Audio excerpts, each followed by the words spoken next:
Olá! Estamos começando mais uma edição do podcast Paparazzi de Mim. É a edição #0010, a edição que comemora o mês do empreendedorismo feminino. Sim, em novembro a gente comemora o mês das mulheres que empreendem, e isso é lei federal, né? Porque as mulheres não têm só direito do trabalho na CLT, um trabalho formal, mas agora elas têm por lei o direito de empreender em diversas áreas. São muitas as áreas onde uma mulher pode atuar em forma de empreendedorismo. E eu queria que vocês dessem uma olhadinha aqui no meu visual, como eu tô linda. E eu estou toda produzida por mulheres que também são empreendedoras. E para patrocinar esse programa, o #0010, eu trouxe 4 mulheres que empreendem em diversas áreas e áreas que eu posso dizer de carteirinha, porque eu experimento e consumo todos os produtos, serviços que elas oferecem. Então, eu tô linda sim pela produção das meninas lá do Centro de Beleza Açucena. Eu queria que vocês vissem aqui na TV a logo das meninas lá do Centro de Beleza Açucena. Olha o Instagram delas, é @Centro de Beleza Açucena. Elas têm mãos de fada, gente, há mais de 38 anos no mercado, atuando com cabelos, maquiagem, sobrancelhas, manicure, pedicure, massagens, de tudo essas meninas fazem. E fazem com muito carinho, com muito bom gosto, deixando o cliente à vontade para escolher, para decidir como é que ele quer ser produzido.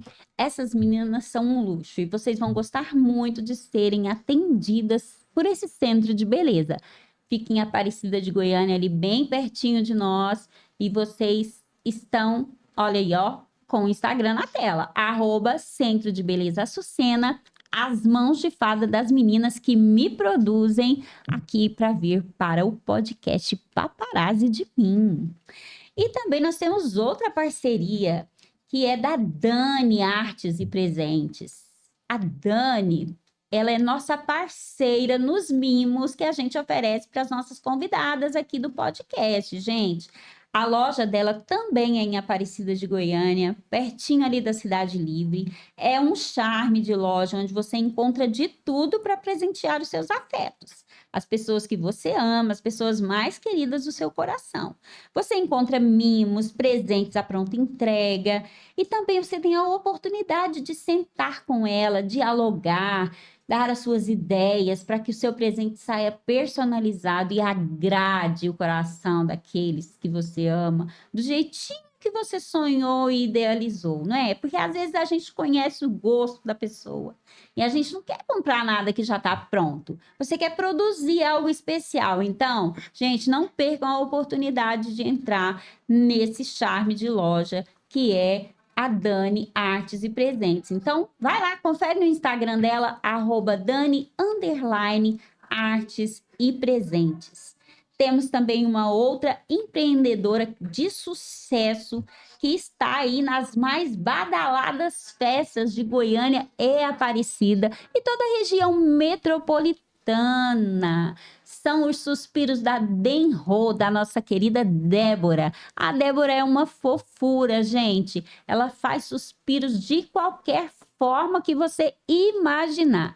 Imaginou, a Débora tá produzindo. Ela nunca falta nos meus eventos, porque tudo dela é feito com excelência. Essa é a palavra que define o trabalho dela, tá? Ela é uma empresária, que trabalha com diferentes formatos, tem suspiros que lembram o sabor da infância, tem suspiros recheados, tem suspiros com frutas. No Natal, lá tá uma diversificação de coisas lindas e gostosas que vale a pena vocês conferirem. Nas minhas festas, sempre vocês vão ver produtos da Denro Suspiros. Então, visitem o Instagram da @Denro Suspiros, da nossa amiga Débora, e conheça o maravilhoso e delicioso trabalho que ela desempenha.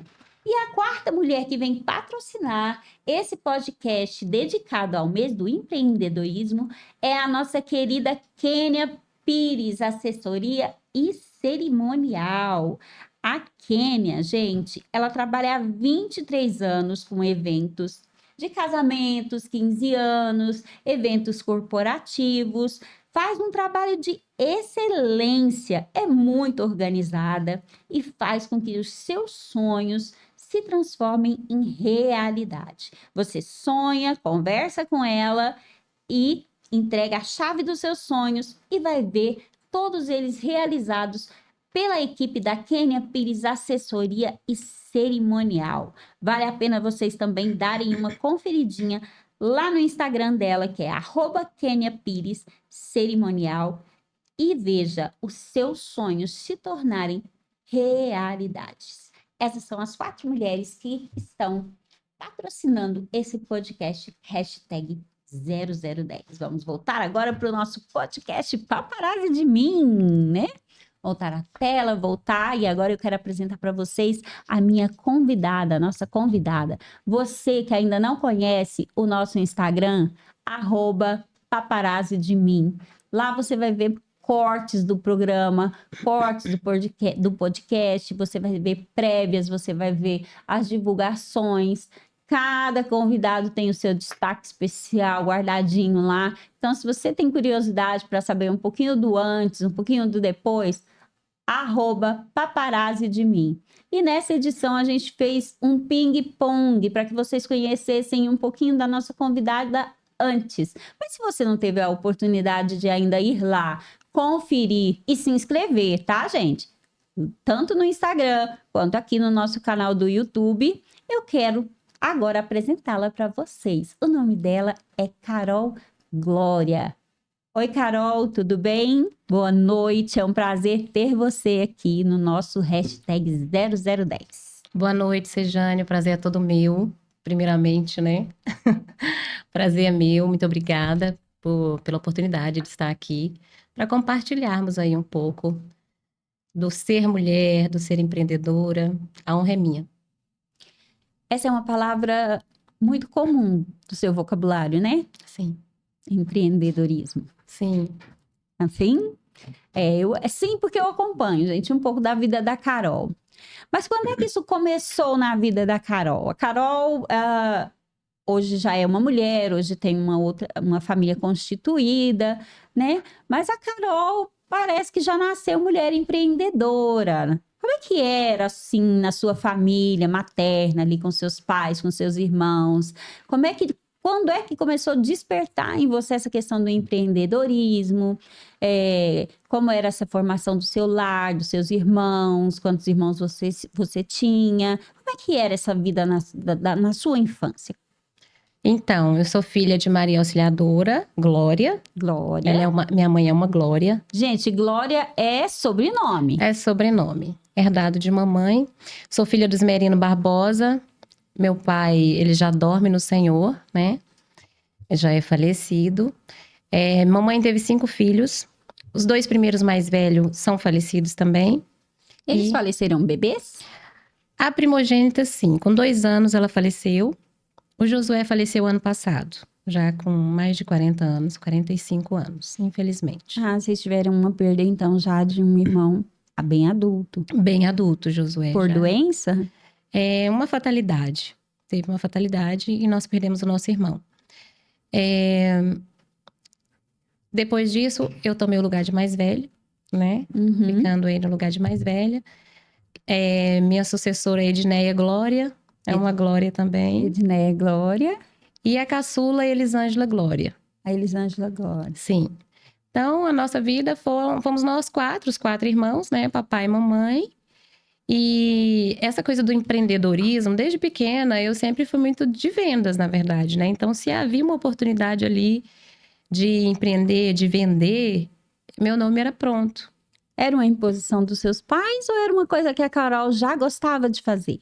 Eu já gostava de fazer, né? Então, se eu vi uma oportunidade, eu queria poder ajudar, queria somar com a família, sempre quis somar principalmente nessa área financeira. Então, não era uma imposição deles, mas eles ficavam com os olhinhos brilhando de ver ali o quanto eu era esperta nesse Seu sentido. traquejo Meu ali já. traquejo, né? Essa menina tem esse dom. E o que você vendia? O que foi a primeira coisa que você empreendeu? Você lembra? Eu lembro que eu era muito pequena, nós morávamos próximo a uma distribuidora de laranjas. Sim.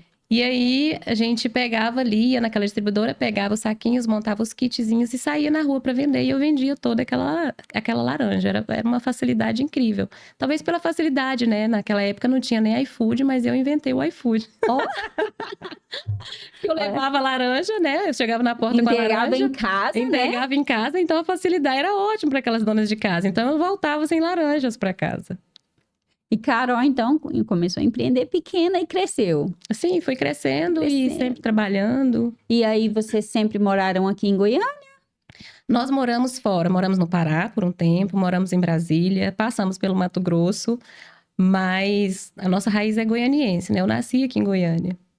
E aí, hoje, habita Aparecida de Goiânia, Aparecida ali, de nossa Goiânia. cidade do coração. Sim, Habita Aparecida de Sim. Goiânia ali. nossa querida Aparecida. Né? Nossa querida Aparecida. E Carol já nasceu num lar evangélico ou não? Vocês não conheciam Jesus? Como que foi essa experiência da sua profissão de fé? Nós nascemos num lar evangélico. Embora papai não era evangélico, mas mamãe sempre foi, né? Sempre foi muito fervorosa, inclusive. Então, nós nascemos em um lar evangélico. E Carol, então, nasceu ali filhinha de peixe, mas o povo fala que filhinha de crente, crentinho não é, né? Nem sempre. Mas mas indo para a igreja, aprendendo sobre as coisas do Senhor, cresceu ali naquele ambiente. Sim, cresci naquele ambiente, embora ali entre os 14 e os 16 eu me desviei, né? Entre os 13 e os 16 eu me desviei. Fiquei fora da igreja, era aquela fase, né, de adolescente. De descobertas. E foi tranquilo para sua mãe? Seu pai ainda era vivo nessa época? Papai era vivo nessa época. Olha, por incrível que pareça, mamãe sempre tinha, olha, minha filha vigia, cuidado, mas não houve assim nenhum... Não foi nem a ferro e fogo, não foi nada. Eles deixaram você na naturalidade. Mas sempre dando aquele puxãozinho de orelha, falando, filha, né? Sempre mostrando o caminho, né? Mas eu queria experimentar, queria ir lá fora, ver como que era. E as suas irmãzinhas foram com você ou não? Não. As meninas continuaram firmes ali com a mamãe, na igreja, né? Que eu que fui lá no mundinho, né? Dançar um pouco, gostava. Meu negócio era só dançar mesmo. É, né? Era, porque eu nem tinha muito tempo, trabalhava muito, sempre trabalhei muito. E antigamente as nossas igrejas eram muito rígidas, né, era muito, tinha muita rigidez, né? Então, era um tal de a saia abaixo do joelho, né? 4 dedos abaixo do joelho. Aí você tinha que ter o trabalho de dobrar o cós para subir 4 dedos para poder ir para a escola. Na escola a gente dava um jeito, dava né? um jeito. Mas essa fase, foi uma fase rápida também. Como é que a Carol volta para a igreja? Definitivamente, assim. Nesse período, eu acho que eu estava aí com 16 para 17 anos, eu arrumei um namoradinho, foi o primeiro namorado. E eu me lembro que um dia a mamãe foi pro culto e na volta ela passou na frente de uma casa de uns amigos, eu estava na porta e mamãe disse assim, olha, o pastor falou que tinha um anjo, tem um anjo que Deus estava mandando um anjo lá para casa hoje. Aí eu falei com os amigos, falei, gente, eu vou embora porque eu preciso encontrar esse anjo, né? Antes que esse anjo vá embora. E isso foi verdadeiro, assim mesmo, em você? Mexeu com você a palavra dela? Ou você, tipo, tchau, gente, tô indo embora com a minha família? Eu falei brincando, né? Que eu sou o tipo que perde o amigo, mas não perde a piada. Eu falei brincando, falei, não, vou lá para casa, vamos, tchau, gente, eu vou embora porque eu não quero... Eu tenho que ver esse anjo. Tem que ver esse anjo. E aí, quando foi minha surpresa, que eu não dormia a noite toda, né? Conversando com o anjo. O anjo me incomodando que eu tinha que voltar para a igreja naquele mesmo dia. Então, eu passei a noite toda, literalmente, como Jacó, brigando com o anjo. Porque eu pensava, meu Deus, mas está tão bom lá no mundo. Eu tô dançando tanto. Tô dançando tanto, eu tô sambando tanto, não Arrumei é possível. um namoradinho. Agora eu tenho um namoradinho, ele não é crente, esse negócio vai dar muito ruim. Mas foi a noite toda. E quando eu acordei, eu tinha certeza que eu não queria mais ficar no mundo. Eu ia voltar para a igreja. E ali foi difícil, porque as minhas roupas já não eram mais as roupas que se condiziam com as roupas da igreja. Por mais que a gente não usava roupas muito espalhafatosas, porque papai brigava, Mas tinha ali, né, umas saias mais curtas. E eu falei, o que que eu vou fazer com essas roupas agora? Então, a minha briga era muito essa. Eu falei, não quero saber. Vou ficar com 2 roupas, mas as 2 roupas que eu posso ir pra igreja, mas lá no mundo eu não fico mais. E ali foi uma conversão genuína. Eu não levantei o meu braço na igreja, foi uma conversão genuína, a ponto de eu terminar com o namoradinho. É muito engraçado isso, né? Porque eu fui quase a mesma coisa. Eu fui orar e as minhas primas, você não vai orar porque você não é crente. Eu tinha 12 anos e lá eu fui batizada com o Espírito Santo. E eu também não aceitava Jesus porque eu amava dançar. Mas quando a gente tem esse encontro genuíno, tudo fica para trás, não fica? Tudo fica pra trás. Menina, Hoje eu perde tanto observo valor. totalmente valor. Pra mim, a única coisa que interessava era estar com Jesus, servir a Jesus e, sobretudo, obedecer a Jesus. Tanto é que eu decidi terminar com aquele namorado porque ele dava sinais de que ele não confessaria a mesma fé que eu e você sabe que eu sempre quis Uhum. casar, né? Então eu falei, "Isso já não dá pra casar com esse." Você sempre teve esse sonho, né, de constituir Sempre. uma família, né? Sempre. E como foi a constituição dessa família? Foi bem nessa igreja mesmo, com mamãe, ou já foi em outro lugar? Depois disso, nós mudamos de bairro e mudamos de igreja. Então, quando eu cheguei nessa nova igreja, me apresentaram um líder de jovens, que veio a ser o meu líder até hoje, né? Foi, você se casou com um líder de jovens? Casei-me com um líder de jovens. Me apresentaram com essa intenção e assim E a intenção do povo deu certo. deu muito certo. E Deu dá muito certo até hoje. Até hoje, graças a Deus. Graças a Deus. Meu líder de jovens. Seu líder de jovens. Isso. E aí você constituiu a sua família rápido, assim? Você casou, logo você teve seus filhos? Porque, assim, a Carol era muito ativa, empreendedora, né? Acredito que quando você foi se casar, provavelmente você trabalhava, Sim, né? sim. E aí, de imediato, assim, você constituiu ali o seu núcleo familiar, trabalhando e tudo. Quando e os filhos vieram no meio desse trabalho e tudo? Como que foi essa constituição da sua família nuclear agora que você tem? A gente começou a namorar. Namoro de crente tem que ser rápido. Uhum. Depois, menos de 2 anos, nós nos casamos, né? Mas só que decidimos que demoraríamos um pouco para ter filhos, né? Até mesmo que a gente tinha namorado pouco, né? Então, o ideal seria que agora começasse ali um namoro, de Aham. certa forma. Então, demorou-se 8 anos para que eu engravidasse, né? Planejamos que teríamos filhos, decidimos por ter filhos. E aí veio o Lucas. Eu já trabalhava muito, né? Trabalhava fora. Mas quando o Lucas chegou, eu decidi que Quando o Lucas chegou, você estava no empreendedorismo ou você estava no mercado formal? estava no mercado formal. Ah. E aí decidi que após a licença maternidade ficaria um pouco mais com o Lucas, né? Ficaria um pouco mais com ele. Isso já ele bebezinho ou não? Você fez aquele processo da licença maternidade, volta para o trabalho. Não, depois da licença maternidade eu decidi que ficaria. Eu abri mão do emprego, abri mão Para ficar com o seu para bebê. ficar com meu bebê e minha meta era ficar mesmo ali integralmente com ele. E ficou. Com 11 meses, aos 11 meses eu recebi quando ele tinha 11 meses, eu recebi uma proposta de trabalho. Irrecusável. E ali, naquele processo, né, de maternar, de puerpério, eu falei, por que não? Ele já tá grandinho, já tem 11 meses, então eu vou aceitar essa proposta. E voltei pro mercado de trabalho, deixando ele, né, com babá, né, escolinha. E foi outro processo. E você ficou quanto tempo deixando o Lucas para poder trabalhar fora? Ou você seguiu a vida, constituindo a sua família, seguindo trabalhando? Eu fiquei, os primeiros 5 anos de Lucas, eu fiquei trabalhando fora, né? Trabalhando fora. Quando ele fez 5 anos, eu percebi que ele sentia muito a minha falta. Então, ele dava sinais de uma criança que sentia a falta da mãe. Então, ele dava mais trabalho na escola, né? Ficava mais agitado. Graças à minha ausência, eu trabalhava muito, de fato. Trabalhava muito. E aí, foi quando eu decidi que eu abriria mão do trabalho para ficar com o Lucas. Para me dedicar A maternar. a maternar, a ficar com ele ali, até para dirimir um pouco todas essas dificuldades que ele estava tendo, né? Eu entendi que era o momento de eu ficar com ele. são palavras novas, né? Assim, no contexto da vida familiar. Porque assim, a gente não falava maternar, é, esses termos, o puerpério, Sim. né? São palavras assim que, se hoje ainda em alguns grupos você chega e fala, olha, não vai visitar fulana, ela tá no puerpério, né? Tá de bebê novo, a pessoa fala, né? Mas o que que é isso, né? O que que é isso? O que que acontece?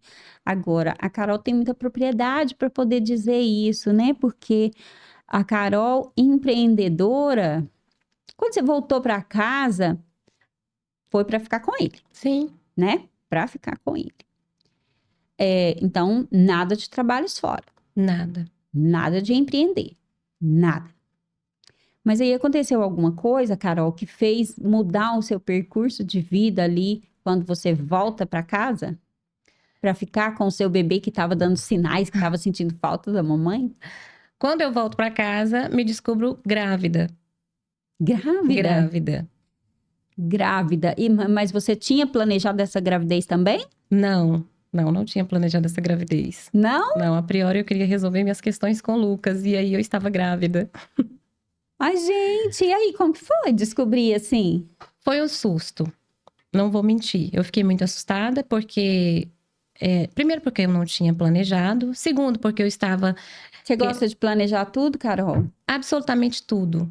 Mesmo? Sim, hoje eu já lido melhor com o controle, então eu já não aceito mais ser a pessoa controladora que eu já fui, mas gosto de planejar.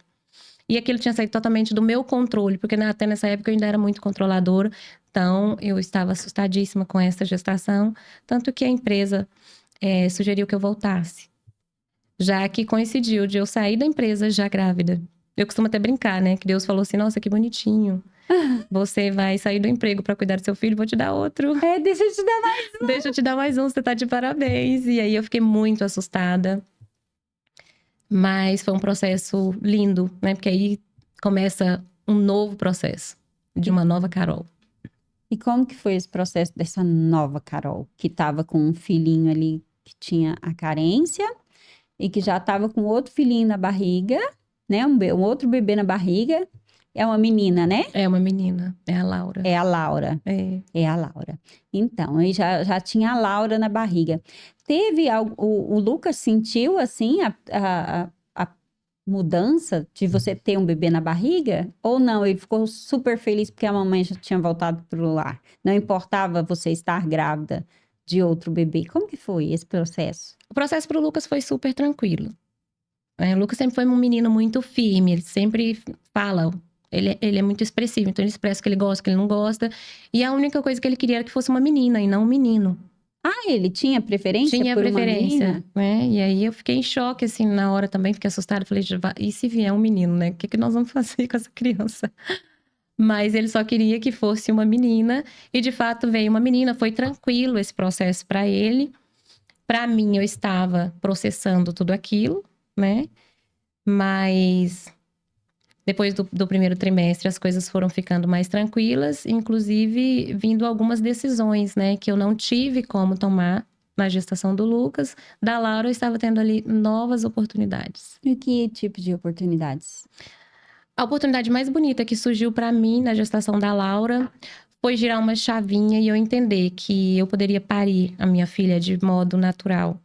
O Lucas não foi de modo natural? Não, o Lucas foi uma cesárea, a gente chama de cesárea desnecessária, né, por indicação médica. Gente, a Carol, ela fala esses termos técnicos, vocês vão entender agora, por quê? Porque ela sabe muitos nomes técnicos. E aí, então, o Lucas vem de uma Desnecessária. desnecessária. Isso. Uhum. E aí, por que você decidiu parir a Laura? De forma natural? No terceiro para o quarto mês, quando eu descobri que era uma menina, tinha descoberto que era uma menina, né? Eu tinha passado aquele período turbulento da descoberta, dos enjoos.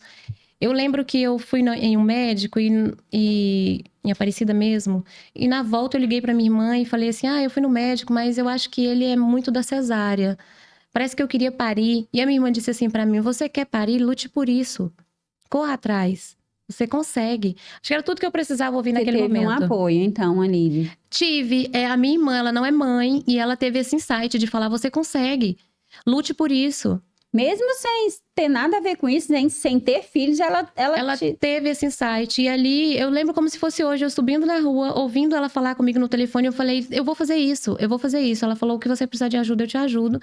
E aí eu comecei a estudar sobre o parto normal, sobre como que funcionava, porque o maior medo de uma mulher, quando ela quer parir, é sofrer violências obstétricas, Uhum. né? Então, a minha luta era contra o sistema, contra a violência obstétrica. Então, eu precisava estudar muito, eu precisava romper algumas barreiras para conseguir o meu parto. E a Carol foi estudar apenas para parir a Laura? Ou a Carol, daquele estudo, de tudo aquilo que você foi aprendendo, surgiu uma outra coisa? A priori, eu fui estudar apenas para parir a minha filha. Meu foco era esse. Uhum. Eu só quero estudar para parir a minha filha em paz. Ter um parto normal, respeitoso e humanizado. Ponto. Então, eu fui buscar. Quem pôs isso na sua cabeça, criatura? Porque, assim, são palavras novas, né?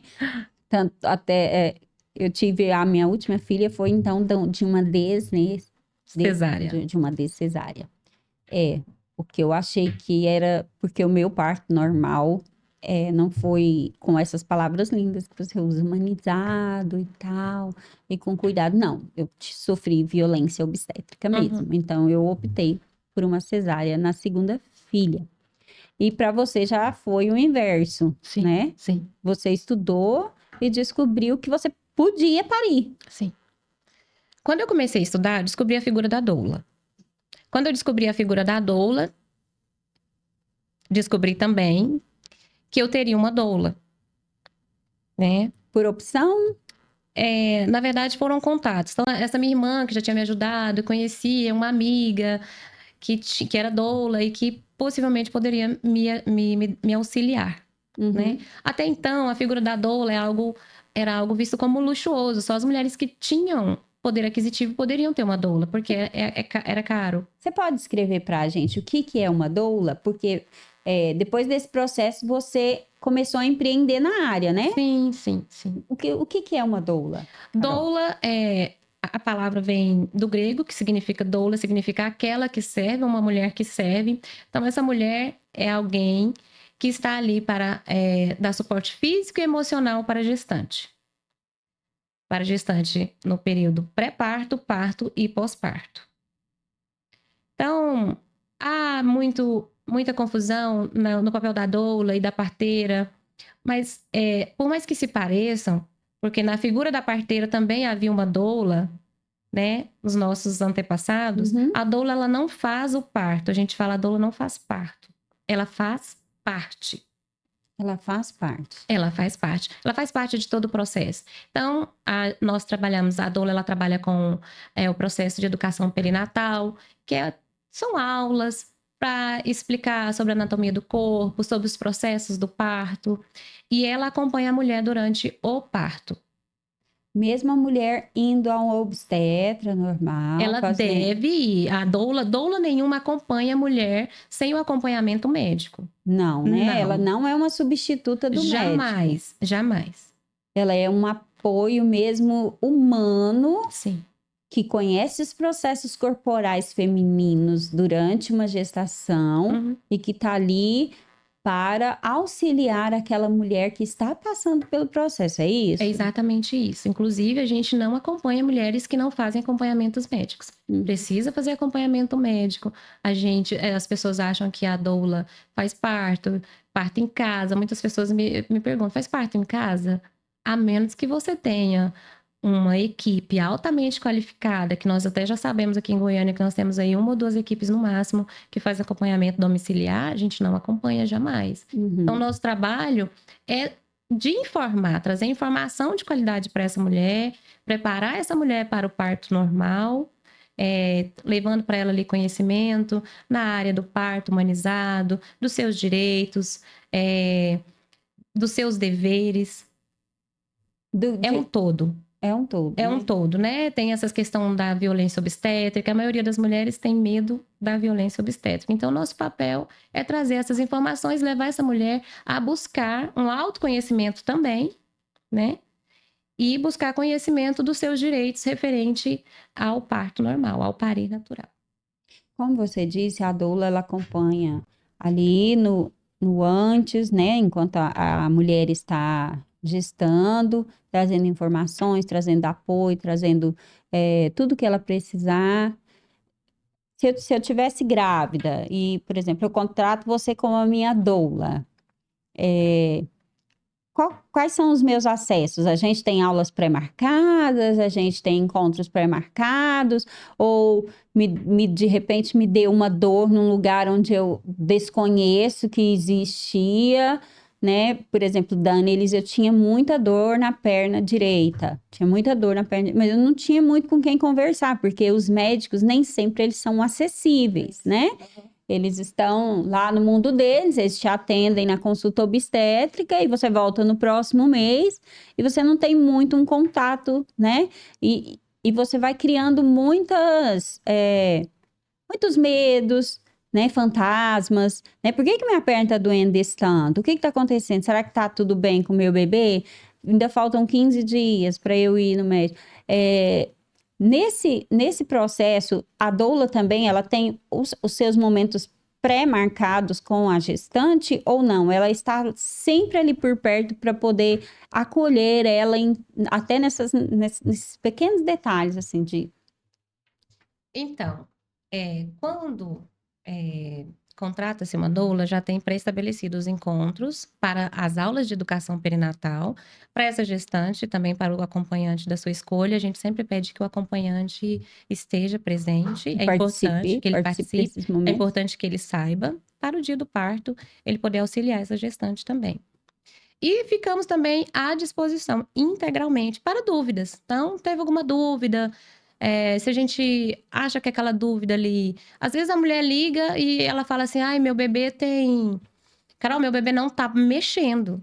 Eu falo, Nossa, meu tá Deus, estranho. tem 8 horas que essa menina não mexe? E aí, o que a gente vai sugerir? A priori, deita, dorso à esquerda, come um chocolate, toma um café. 40 minutos, se o bebê não mexer, vai pro hospital. Não vai 10 minutos, esse bebê mexe. Estando tudo normal, esse bebê vai mexer, mas essa mãe, ela não sabe, ela tá preocupada. Às vezes uma dor faz um alongamento e ela vai melhorar. Às vezes, eu tô com muita dor na minha pelve. É o peso da barriga que tá sobre a sua pelve, então é natural. É lógico que a gente não naturaliza tudo, né? Em vários casos, olha, procure o seu médico assistente, vá a uma emergência, a gente tem que ter essas cautelas. Mas a maioria das dúvidas são muito relacionadas à insegurança dessa mulher, né? Principalmente quando ela é primigesta, ou seja, aquela mulher que é a primeira gestação. Então, ela tem muitas dúvidas. Ela é primigesta, olha que palavra mais chique também. Não, nunca tinha ouvido. Então, a doula acaba trazendo essa tranquilidade para ela, porque a doula está ali muito acessível, né? A gente trabalha com essa coisa da humanização, do tete a tete, do tato. Isso facilita muito, traz uma tranquilidade para essa gestante. É uma coisa muito redundante, né? A gente conversava sobre isso em outra ocasião. As pessoas falam, eu vou ter um parto humanizado, né? E aí você me dizia, mas todo parto é humanizado, porque é de humanos, né? É de humanos. O parto humanizado, ele é de humanos. A questão é que usa esse termo e muitas pessoas chegam na gente e falam assim, então, parto humanizado é o parto na banheira? Porque tem muita confusão. Se você vai para a internet, quando tem um parto, alguém parindo assim, normal, e tem muita gente, eu não sei se a doula vai para o hospital? Vai, a gente faz o acompanhamento hospitalar, sim. Faz? Faz. A gente sempre vê ali muita gente, mas a gente vê o pessoal em casa, dentro de uma piscininha daquela de plástico, aquelas coisas. É isso que você está falando das equipes, que aqui em Goiânia são poucas que fazem esse procedimento de vir para casa no momento do parto. Esses partos, eles não são tão comuns quanto a gente acha que por eu ter uma doula, né, e o meu obstetra, eu vou parir bem aqui na minha casa. Vou encher uma piscina de água, e na hora que eu der as dores, eu ligo para todo mundo vem. Não é bem assim para todo mundo, né? Não, não é bem assim para todo mundo. A gente sabe que a doula também usa técnicas de alívio da dor. A banheira, por exemplo, com água quente, é uma das técnicas de alívio da dor. para essa mulher. Isso a doula usa até na maternidade? Então, nós temos maternidades aqui em Goiânia que são referência na humanização, temos várias, né? A Dona Iris, por exemplo, eu pari dentro de uma banheira de água. A Dona Iris tem uma suíte que tem banheira. Mesmo? Sim. Olha, coisas que a gente não sabe. É uma maternidade pública, né? É uma maternidade pública, referência na humanização do parto.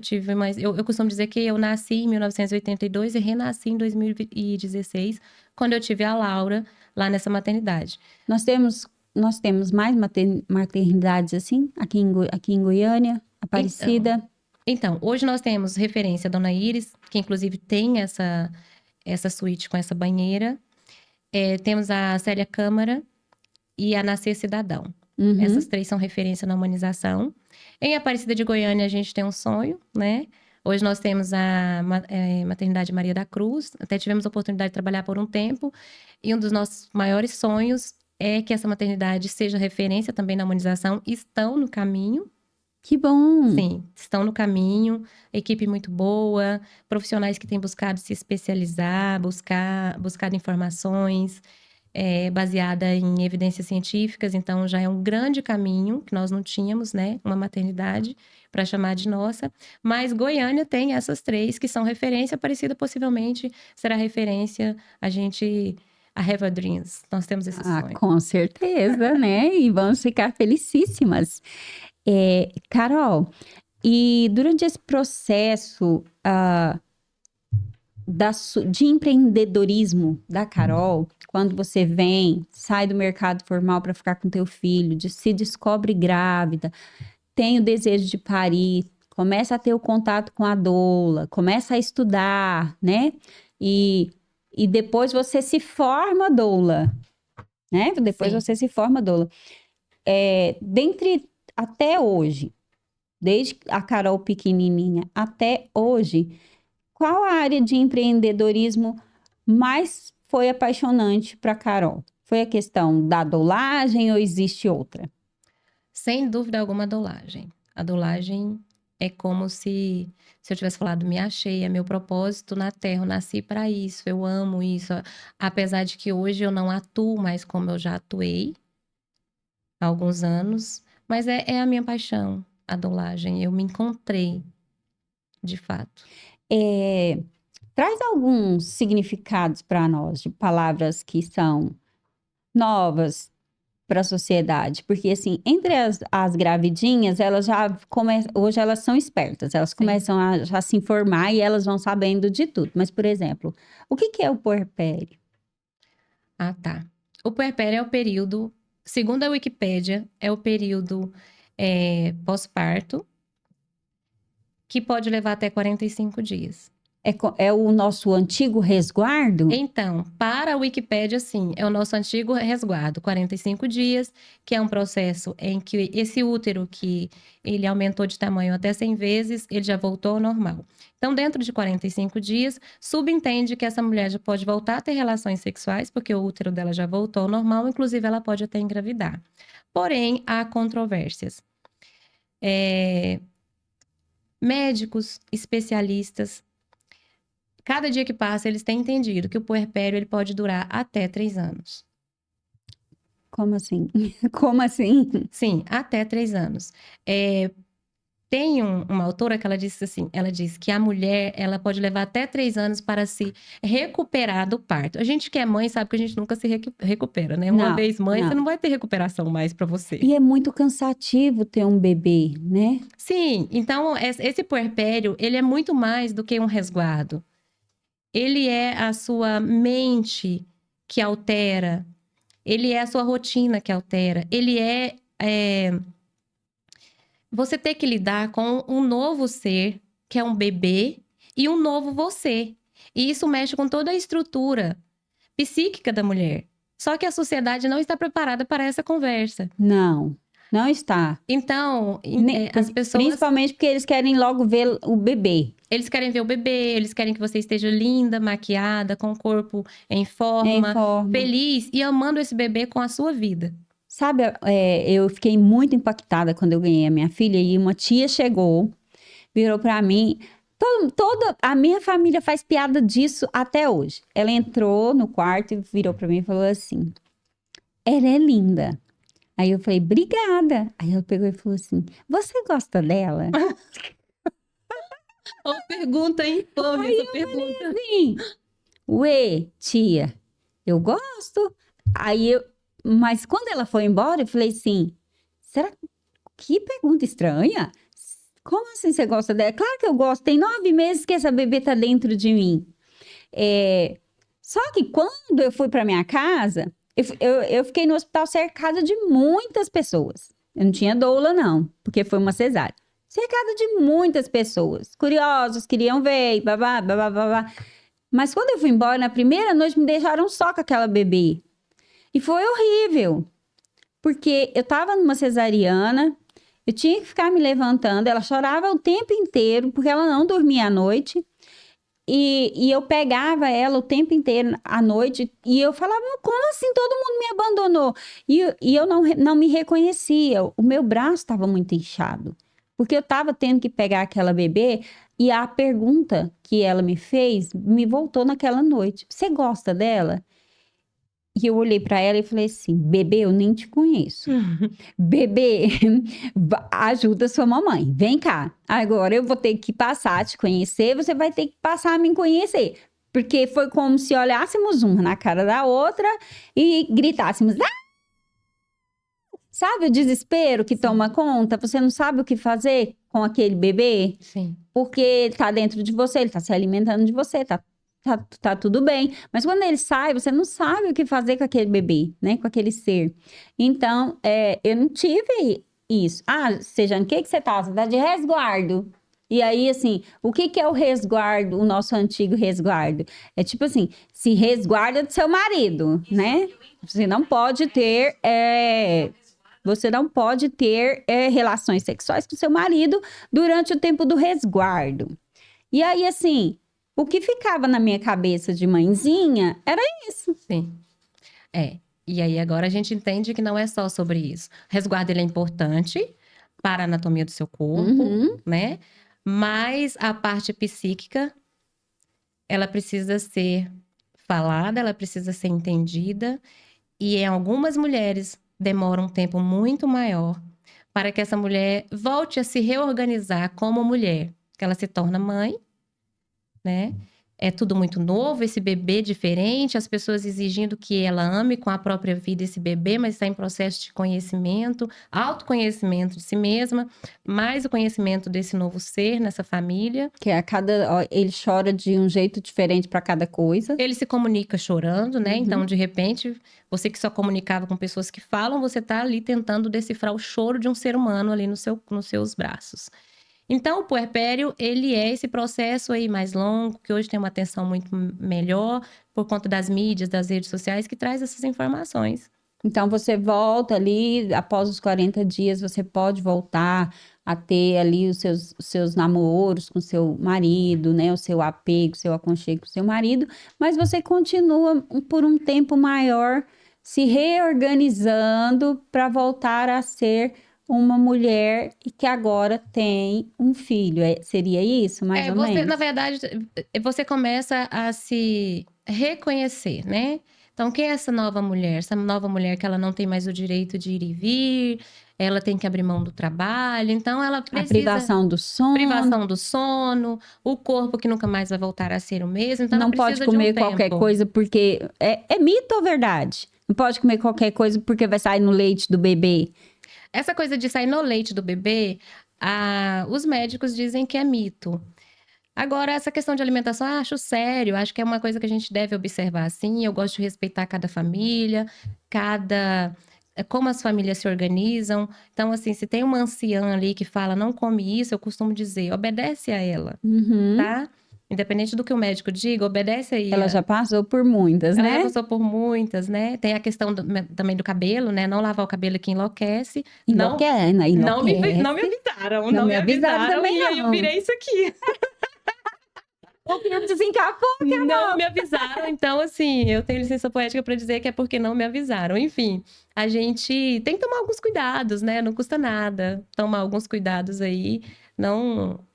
Tem algumas coisas que são mitológicas, mas outras eu prefiro me ater com cuidado, né? Esfriar essa cabeça aí antes do tempo pra quê? Andar descalça pra quê? Comer qualquer coisa pra quê, né? Mesmo porque até a gente, no dia a dia, a gente tem procurado, nós estamos na geração do autocuidado, a gente procura comer melhor, Claro. fazer exercícios, né? Uhum. Então, imagina uma mulher no puerpério, né? Sim. Como ela tem que ter um pouco mais de, né? De cautela, cuidado de consigo cuidado. mesmo, isso é importante. Isso é importante.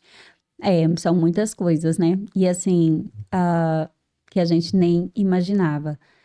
Não pude passar por isso, né? Mas poderei ofertar para alguém, com certeza, né? Tenho Essa é a filhos, ideia. tenho Essa é a filhos, ideia. essa é a ideia, né? Da gente poder cada vez mais saber a respeito disso. Isso. E você atua como doula até hoje? Atuo não com a mesma frequência que eu atuei há algum tempo atrás, né? Assim que eu tive a Laura, eu comecei a empreender nessa área porque eu sentia que havia um chamado nesse sentido. Tanto um chamado quanto uma necessidade, né? Que é aí que entra a questão do empreender, do empreendedorismo, né? Eu já tinha tido várias experiências de trabalhar fora com o Lucas e agora eu queria estar mais disponível para os meus filhos. E eu encontrei na doulagem essa forma de empreender, acolhendo outras mulheres. E não deixando seus filhos desassistidos. E não deixando meus filhos desassistidos, porque eu tinha, né, essa possibilidade. Então, eu atendia a ligação, as mulheres totalmente empáticas, quando ouviam um choro, né? Aprendi a não pedir desculpas mais, porque as minhas ligações, os meus áudios todos tinham choro ao fundo. Uhum. E assim a gente foi empreendendo nesse sentido e foi uma fase maravilhosa. Hoje, eu atendo ainda algumas mulheres, pouquíssimas, né? Por outras questões, mas bem menos, não deixo de atender. E Carol, ultimamente eu tenho visto, assim, te acompanhado nas redes sociais, e eu tenho visto, assim, você com uma vida louca, né? Uma vida louca, uma vida louca, uma vida de intensidade, de viver, de querer, de experimentar, de sentir, né? De correr, de comer bem, de abraço, de beijo, de sorriso. Você é uma mulher de muito sorriso, de muita piada, de muita graça e de tudo. Aconteceu alguma coisa nesse percurso para fazer a Carol dar um start e querer viver intensamente a vida como você tem vivido ultimamente? Olha, aconteceram muitas coisas, né, nesse inteirinho. Mas aconteceu algo que mexeu um pouco mais comigo, relacionado à minha saúde, né, em 2018. 2018, meu pai começou a ficar doente, ele sofreu um AVC na minha frente, e isso foi muito forte para mim. E logo depois, eu descobri que eu tinha MAVE. O que é MAVE? MAVE significa má formação arteriovenosa.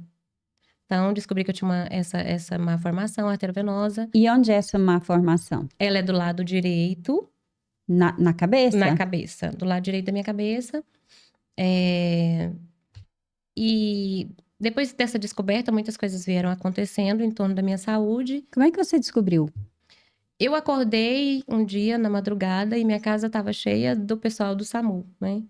E eu fiquei muito assustada, meu marido assustado, todo mundo assustado, o SAMU na minha sala.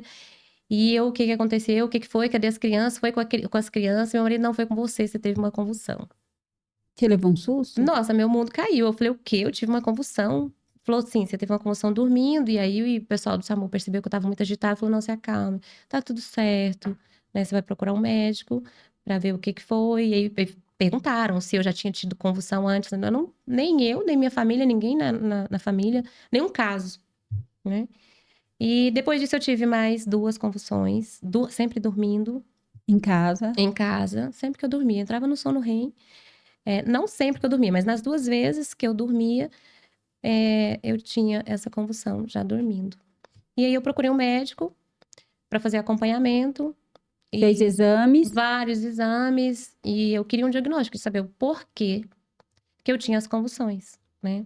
E o que te disseram? Os exames? E os médicos? Os médicos falaram, tem epilepsia. Eu falei, não, eu quero saber a causa da convulsão. Porque eles estavam meio que com preguiça de fazer. Eu falei, eu quero saber tudo. Uhum. Me virem de cabeça para baixo, eu quero saber a causa. Quando eu comecei a fazer todos os exames, aí descobriram a MAVE. Quando descobriram a MAVE, dias depois, eu tive, acho que um ano depois, eu tive uma crise repetida. Então, eu tive 5 convulsões, uma atrás da outra. No mesmo dia? Uma atrás da outra, na mesma madrugada, porque eram sempre de madrugada. E nessa madrugada, meu esposo não chamou o SAMU, ele já não chamava mais o SAMU. Não chamou o SAMU, me colocou no carro e me levou para o hospital. Lá eles conseguiram me estabilizar, né? Dentro dessas 5 convulsões, eles conseguiram trazer estabilização. E após, o meu médico assistente decidiu que eu precisava fazer cirurgia na cabeça para resolver essa questão da MAVE. E resolve? Segundo ele, eu teria que fazer uma sequência ali de 4 cirurgias no mínimo, né? Eu correria alguns riscos. Quais? Morrer na mesa de cirurgia. Sério? Sim, sair com sequelas. E ele falou assim, Tranquilamente, eu estava em choque, porque ia ter que fazer uma cirurgia, e meu esposo foi perguntando, né? E quais são os riscos? Não, o risco é dela morrer na mesa de cirurgia. então, primeiro risco, ela pode entrar para o centro cirúrgico e não E voltar não mais. voltar. Segundo, ela pode sair sequelada. Terceiro, uma cirurgia apenas não resolve, ela precisa fazer várias cirurgias para... Porque a MAVE é como se fosse um emaranhadozinho de veias. Então, eles variam a cirurgia para desemaranhar ali, digamos assim, de forma bem... Pra tentar puxar os fiozinhos Puxar ali assim. aqueles fiozinhos, porque eu entrava... O que causa a convulsão? Eram gatilhos de estresse. Gatilhos de estresse. Isso. Aí o sangue ia para essa região da cabeça. Ele tem que passar lá, né? O sangue tem que Ele tem que passar. Só que com os gatilhos de muito estresse, sono, né? Ou seja, não dorme direito, ou dorme tarde. Aí ele entrava no emaranhado Entrava ali, mas na passagem, porque ele passa bonitinho, mas naquela passagem faltava oxigênio. Se falta oxigênio, eu voltei a Você convulsão. tinha convulsão. Isso. Aí a cirurgia era Para tentar desobstruir um pouco e evitar que faltasse oxigênio aí, mesmo com os gatilhos. Mas nada te garantia a cura. Não, de forma alguma. Nada me garantia a cura, mas o médico achava que se eu fizesse ali uns 4, poderia resolver, poderia sanar, né? E você fez a cirurgia? Eu falei, doutor, se tem que fazer, vamos fazer. Vamos entrar então com o processo. E aí nós começamos o processo para a cirurgia. Só que eu fiquei muito aflita, com muito medo também, né? Só que eu orei ao Senhor, falei, Senhor, se for para eu fazer, se for da tua vontade que eu faça, abençoe que dê tudo certo, porque o processo era lento e demorado, porque tinha que ir para São Paulo, a equipe de São Paulo tinha que dar o start, liberar, né? Foi para o Hospital da Beneficência Portuguesa e estava demorando bastante. E quando começou a demorar muito, falei, Senhor, vou colocar nas suas mãos. Se for da tua vontade que essa cirurgia vai ser uma bênção, vai me ajudar, o Senhor confirma. Se não, que esse negócio nem dê certo, eu prefiro cair nas suas mãos, fiz igual o Davi. Prefiro cair nas suas mãos do que na mão dos médicos, né? Porque eu sei que o médico cirurgião, ele quer cortar. Né? Na época eu tava assistindo muito Grey's Anatomy, agora você imagina, E eles gostam de cortar, né? Nossa, gosta muito. E eu tava assistindo muito Grey's Anatomy e eu fiquei assim, falei, será que eles querem só me cortar, né? Esse pessoal quer fazer algum experimento comigo, certeza. Eu não sei se eu quero cair na mão deles. O fato é que a cirurgia não foi autorizada. A equipe do Beneficência Portuguesa decidiu que não havia necessidade de fazer uma cirurgia, eles não iam liberar essa cirurgia em mim, por vários motivos. Mandaram artigos científicos comprovando e tal. Eu falei, é um sinal de Deus, né? Aí seu coração acalmou? Meu coração acalmou. Em relação à cirurgia? Acalmou em relação à cirurgia. Eu falei, eu vou viver o tempo que Deus permitir que eu viva. Sem a cirurgia. E por isso você tá nesse processo de viver intensamente. E mudou muita coisa, né? Eu costumo dizer assim, que se a gente não morre, a vida melhora muito, né? Melhora muito. Se tem essa consciência. Se tem essa consciência, então... Vamos. Porque a gente não tem a consciência, né? Porque se a gente nasce... a gente aprende lá na escola. Como é que faz com a plantinha? Nasce, cresce, reproduz e morre, né? Sim. Então, assim, a gente não tem essa noção. A gente vai vivendo, vai fazendo planos para o futuro e adiando, às vezes, momentos com os nossos filhos, com os nossos maridos, passeios, ideais de vida uma formação que a gente queria fazer, né? Um cuidado a mais que a gente queria ter, porque a gente acha que vai viver um montão. Sim. Você tem a sensação, você nem se preocupa com a morte, porque você é jovem ainda, tá jovem ainda. Então, isso está fora de cogitação, né? A neurociência até explica que a gente tem mesmo esse mecanismo de não lembrar que somos finitos, né? Que vamos morrer. E aí a gente vai vivendo. Mas como você diz, como é que é a frase? Quando a gente não morre, a vida melhora muito. Quando a gente não morre, a vida melhora muito. Isso. Se a Carol morresse, se te dissessem, olha, Carol, as suas crises, elas vão começar a intensificar, a cirurgia não vai resolver, se a gente mexer, vai cortar e não vai acontecer muita coisa. O que o coração e a mente da Carol sentiriam falta? Porque assim, eu sei que você tem certeza do lugar para onde você vai, Sim. que é para a eternidade. E todos nós queremos ir para lá, mas a gente não quer ir agora. O que a Carol de agora sentiria se olhasse para os seus filhinhos, para o seu marido, para sua casa, para a sua igreja, para o seu trabalho, para o seu empreendedorismo, e você está nessa busca de viver tão gostosamente? O que você sentiria, Carol? O que você pensa sobre isso? O que você pensaria? Meu marido vai ficar só? As minhas crianças, quem vai olhar? O que seria mais doloroso para Carol se de repente o médico dissesse, Carol, acaba hoje. 9 horas da noite acaba para você. Olha, desde que eu descobri a MAVE, porque com a MAVE você tem várias, assim, aumentam a chance de você ter AVC e aneurisma, né? Foi uma das condições que eu vivo hoje, né? Tem que tomar alguns cuidados, né? Tem que estar sempre se cuidando. Eu sou tranquila com relação à morte. Eu só tenho um combinado com Deus, que eu não morra antes da mamãe. Da mamãe. Porque a mamãe já perdeu 2 filhos, né? E o papai? Isso. Então, meu combinado com Deus é só esse. Que eu não morra antes da mamãe, que a mamãe viva muito. Então, eu sou bem estrategista, Se a mamãe vive muito, a Carol vive muito, Isso. então. Deus, que eu não morra antes da mamãe, por favor. Eu seria muito difícil pra mim, né? Eu não saberia, mas mamãe perder mais um filho, eu acho desumano. Então, meu pedido é sempre esse. A preocupação, ela se preocupa muito comigo, tem muito medo de me perder, então eu sempre falo com Deus, Deus não deixa eu morrer antes da mamãe. E outra coisa que eu tenho medo é da morte lenta. Porque eu sou muito agitada, né? Então, assim, eu falo pra Deus que seja rápido, se for pra morrer, né? Mas é só isso. Meus filhos estão bem, meu marido é a melhor pessoa do mundo pra cuidar deles. Mas são só essas duas coisas. Não sei se eu posso pedir, mas se eu posso pedir, eu sempre falo pra Deus, Deus, não sei se eu posso pedir, mas se eu posso pedir só essas duas coisas, tá tudo certo. Morte lenta, não. Morte lenta é difícil. E nem antes de mamãe. E nem antes de mamãe. Tá tudo certo. E os nossos combinados com Deus, Ele escuta. Né? Amém, amém. Eu espero muito. A gente quer muito, né? A gente quer muito. Tudo que pedis em oração, crendo recebereis. Né? Tudo coopera para o bem daqueles que amam a Deus. E a gente vai fazendo, vai relembrando, né? O que diz na palavra do Senhor.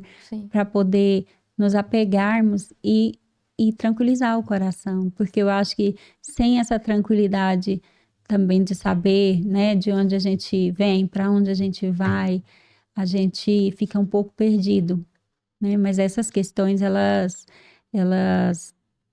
quando você tem um referencial de vida, de fé, você é uma pessoa que demonstra transformação. Sim. Né? Sim. Transformação. E a própria Bíblia diz que a morte de um santo, né? De um salvo, é festa no céu. Sim. É festa no céu, né? Mas eu acho que você vai viver muito, Amém. muito, muito, viu, Carol? Muito mesmo. E muito intensamente. Muito intensamente, de preferência. Com essa alegria, com essa capacidade que você tem de empreender em várias áreas, com com essa delícia de ser acolhedora com a sua família, de dar muito valor aos detalhes, de prestar muita atenção a sinais, né? Sim. Ao que está acontecendo. O que que a Carol, que tá encerrando 2024, pensa para o 2025 da Carol?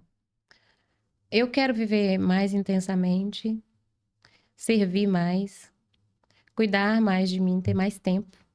Hoje, para mim, tempo é algo para nós, né? Para nós Para todos. Mas nós. depois de uma certa idade, você começa a perceber que tempo é a sua moeda mais cara. Sim. Então, eu quero ter mais tempo de qualidade com as pessoas que eu amo. Quero também poder servir mais, servir com qualidade, servir com informações de qualidade, servir através do acolhimento a outras mulheres, Empreendendo sempre nessa área. sempre empreendendo, sempre Isso é algo buscando. nato seu, né, Sim, eu gosto. Carol? Eu gosto de. Eu falo com relação às mulheres. Sim, Parece que você tem um dom natural de acolher mulheres. sim, eu tenho e eu gosto. Eu gosto muito de acolher mulheres, eu gosto muito de amparar, de levar conhecimento. Eu gosto de ser rede. Eu sou apaixonada em ser rede para as mulheres. E é isso que eu quero para o próximo ano. Poder servir mais, viver mais intensamente, com mais qualidade de vida. Quanto mais qualidade de vida eu tiver, mais eu vou conseguir servir. E mais tempo de vida você vai ter, Amém. né? Essa é a ideia.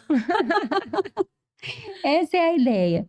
Bom, mesmo com essa doença que você, né, convive com ela, né? Não saiu a cirurgia, você colocou na presença do Senhor, não saiu, você está bem, Sim. né? Tem tido muitas crises convulsivas ou depois das medicações que entraram com medicações estão mais controladinhas? Não controla, com as medicações controlam 100% as crises e a gente leva uma vida altamente normal e cheia de Para qualidade. os seus filhos e para o marido também já está um pouco mais tranquilo porque você toma as medicações? Tranquilos, todo mundo tranquilo, lida bem. E o que você diria então, agora para a gente encerrar, para as mulheres que vivem numa sobrecarga muito grande de ter que trabalhar, às vezes, no emprego formal, de ter que cuidar dos filhos em casa, de ter que dar atenção para um marido, às vezes de ter que estar sendo ativa, seja na obra de Deus ou em qualquer outro tipo de instituição religiosa ou filantrópica que ela se envolve, porque a mulher, ela tem tomado muitas esferas, né? Sim. E ela pega todas as cargas dessas esferas para ela, né?